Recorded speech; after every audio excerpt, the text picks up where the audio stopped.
Greetings everyone, how are you doing today? I hope you're doing great, and I hope that like me you're choosing to live out an attitude of gratitude. And remember, on this channel we are all about building up a community of grateful people who live out intentionally an attitude of gratitude. So if you're one of those people, please do leave a comment in the comment section below, letting us know at least one thing that you are grateful for today.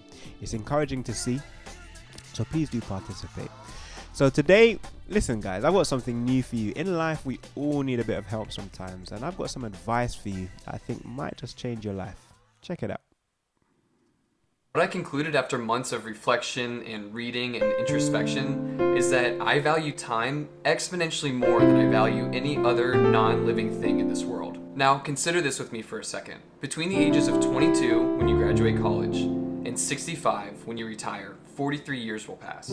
Out of those 43 years, assuming that you sleep for an average of 8 hours a night, you'll spend 14 of those sleeping. So that leaves 29 years between the ages of 22 and 65 that you'll actually spend awake. And if you work on average 8 hours per day and 260 days per year, then you'll spend 10 of those 29 waking years at your job. So if you work a 9 to 5 that you don't enjoy, that leaves you 19 years to spend doing the things that you love. And when you start to add in other tasks that you have to do throughout the day, like taking a shower, cleaning your house, cooking your meals, that number begins to get even smaller. And I'm not including any of the time spent taking care of kids, because if you don't love that, even when that stuff sucks, then you probably shouldn't become a parent. But either way, the point is that we have a lot less time to spend doing the things that we love than a lot of us probably think. And that brings me back to my conclusion about valuing time more than almost anything else in the world. Think about it. You can trade time and a lot of other things for money, but you can't trade anything else in the entire world for more time. Once time is gone, it's gone for good.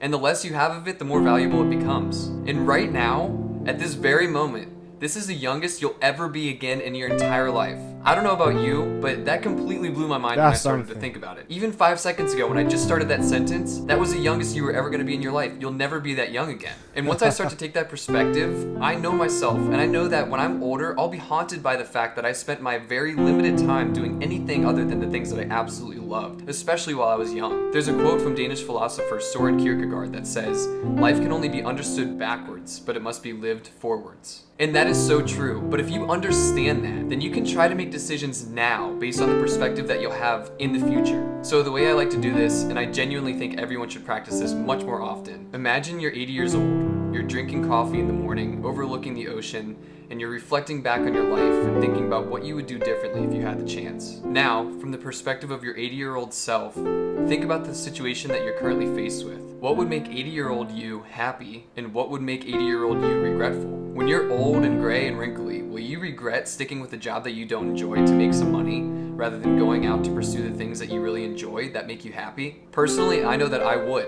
and that's what allowed me to make the decision to leave my job even though I didn't know what I would do next. At the end of the day, I just want to be in control of my time, because in the grand scheme of things, we have so little of it. And my biggest fear in life is sitting on that balcony when I'm 80, looking out over the ocean and regretting the things that I didn't do because I was afraid. And even though I think that this example is extremely powerful and it's helped me make a lot of decisions in my life recently, it's also flawed because it assumes that we'll actually live to be 80 years old. Now, to be fair, some of us will live longer than 80, some of us much longer. But a lot of us won't even make it to 80. In reality, no day is guaranteed. I could die tomorrow. And if that's the case, I don't want to spend the majority of my final days doing something that I don't absolutely love. And for me personally, I just didn't love my 9 to 5 job.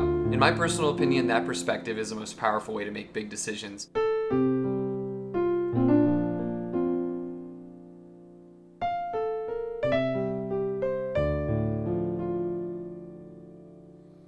Food for thought.